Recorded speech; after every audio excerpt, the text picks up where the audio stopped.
दरम्यान देशाच्या संसदेमध्ये मोदी सरकारला सगळ्यात मोठा धक्का बसलाय।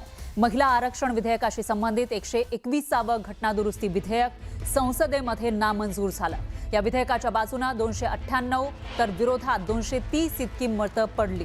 लोकसभेमध्ये एकूण 528 संसद सदस्यांनी मतदान केलं।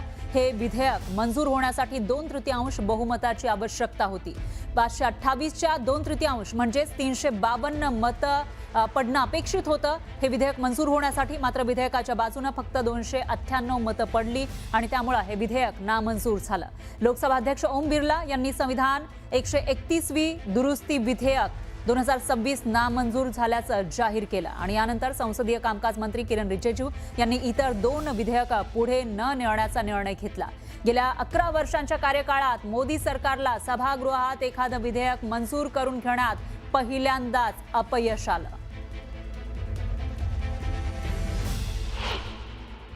क्लियरली बोला है कि ये महिला बिल नहीं है, ये हिंदुस्तान का राजनीतिक जो स्ट्रक्चर है, इलेक्टोरल स्ट्रक्चर है, उसको बदलने की कोशिश है।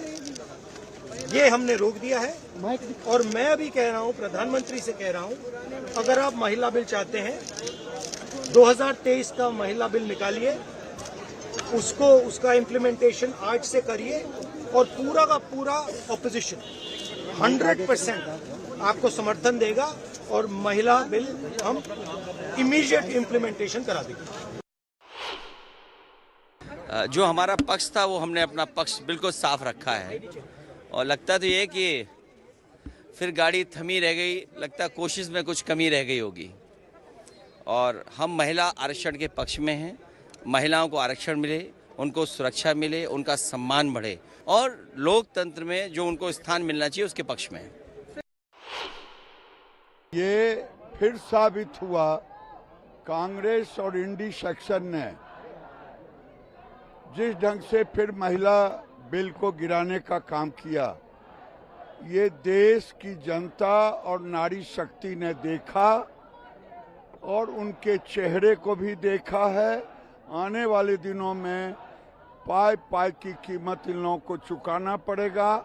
हमें तो 293 से 298 मिला, ये मेरे लिए खुशी का बात।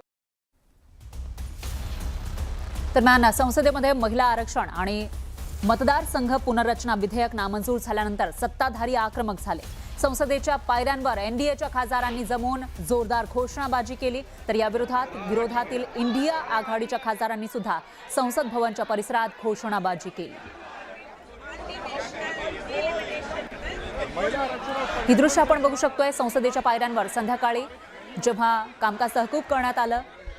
लोकसभेचं त्याच्यानंतर सत्ताधारी आणि विरोधक हे पायऱ्यांवर जमलेले होते। मात्र महिला खासदार ज्या सत्ताधारी पक्षातील आहेत त्या इथं संतप्त झाल्याचं पाहायला मिळालं। एनडीएचे खासदार आक्रमक झाले, त्यांनी विरोधकांविरोधात आपला रोष व्यक्त केला, तर दुसरीकडे विरोधकांनी घोषणाबाजी संसदेच्या पायऱ्यांवर केली।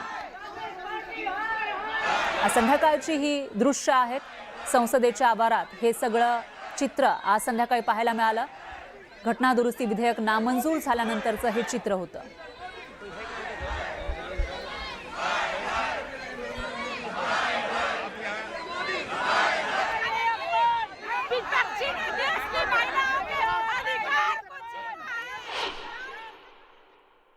कभी इससे सहमत नहीं होता कि आप इस महिला आरक्षण को इस तरह से परसीमन से जोड़े कि वो पुरानी जनगणना पर चले जिसमें ओबीसी शामिल भी नहीं है। तो ये मुमकिन ही नहीं था कि ये बिल पारित हो और मेरे ख्याल से हमारे देश के लोकतंत्र के लिए, हमारे देश की अखंडता के लिए ये एक बहुत बड़ी चीज है। मैम, कांग्रेस की क्या रणनीति होगी? जिस तरह वो कह रही है कि महिला सरकार बार-बार ही कह रही है कि महिला विरोधी चेहरा कांग्रेस का। मैम, एक महिला विरोधी माइंडसेट की बात कह रहे हैं, जो गृह मंत्री ने भी बोला। विरोधी माइंडसेट की वो कह रहे हैं जिन्होंने हाथरस में कुछ नहीं किया, जिन्होंने उन्नाव में कुछ नहीं किया, जिन्होंने मणिपुर की महिलाओं के लिए कुछ नहीं किया, जिन्होंने खिलाड़ियों के लिए कुछ नहीं किया। बहुत ही शर्मिंदगी भरा जो है ये माहौल है। मुझे लगता है इससे ज़्यादा दुखद और पीड़ादायक आज तक शायद कभी कुछ नहीं हुआ है। और कांग्रेस पार्टी ने, विपक्ष ने जो है हर हद पार कर दी है अन्याय की और मैं कहूँगी कि कहीं ना कहीं महिलाओं से घृणा की उन्होंने हर हद पार कर दी है। और आज भारत की बेटी जो है उसका मनोबल उन्होंने पूरी तरह से गिरा दिया है, पूरी तरह से तहस नहस कर दिया है। और मैं सोचती हूँ, I feel like a personal loss for my self and for all the women जिनके लिए हमें इतने सपने थे। पर आई थिंक जैसे प्रधानमंत्री जी ने कहा है कि हमारी सरकार ये बिल लाकर ही रहेगी। डिलिमिटेशन बिल डिफीट हो गया है। महिला बिल ये 2023 में पारित हुआ था, लेकिन इन्होंने बहुत बड़ा पाप किया है। 24 में महिला बिल लागू नहीं, आरक्षण लागू किया नहीं तो एग्जिस्टिंग 543 पे महिला आरक्षण लागू होता। आज जो बिल है वो डिलिमिटेशन का डिफीट हुआ है।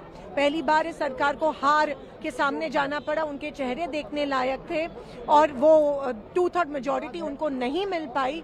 और आज हम बार बार मांग कर रहे थे कि डिलिमिटेशन और महिला आरक्षण बिल को मत जोड़िए, लेकिन ये जो पाप किया है, अन्याय, वो उन्होंने देश की महिलाओं पे किया है और आज उनको भुगतना पड़ेगा। 2/3 मेजोरिटी नहीं मिल पाई, बीजेपी सरकार की डिफीट हुई। डिलिमिटेशन जो देश की अखंडता को धोखे में डाल रहा था, वो बिल आज डिफीट हुआ। बिल्कुल निराशाजनक प्रदर्शन इंडिया आघाड़ी के गठबंधन ने दिखाया है।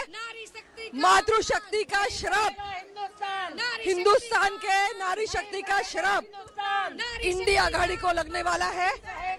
हम उम्मीद लेके बैठे थे कि इतना अच्छा सॉल्यूशन लेकर माननीय मोदी जी की केंद्र सरकार आई है, अब तो कन्विंस हो जाएंगे। उनके एक भी मुद्दा उनका जो लॉजिकल नहीं था, सबके ऊपर सॉल्यूशन देने की कोशिश और यशस्वी प्रयास इस बिल में आया था। फिर भी निराशाजनक दुखद प्रदर्शन इंडिया आघाड़ी ने दिखाया है। मुझे लगता है कि कांग्रेस पार्टी और अपोजिशन महिला विरोधी है और ये बहुत बड़ा हादसा मतलब अपने लोकतंत्र को है। और महिलाओं के आरक्षण के बिल को पहले समर्थन दिया, लेकिन अभी मतलब यहाँ कोई राजनीति करके कांग्रेस पार्टी और अपोजिशन ने महिलाओं को देने वाले रिजर्वेशन का विरोध किया और ये बिल मतलब फेल करने का काम इन लोगों ने किया है। इसीलिए हम इनका धिक्कार करते हैं और महिलाओं के बाजू में नरेंद्र मोदी जी और हमारी एनडीए है, ऐसा मैं विश्वास व्यक्त करता हूँ।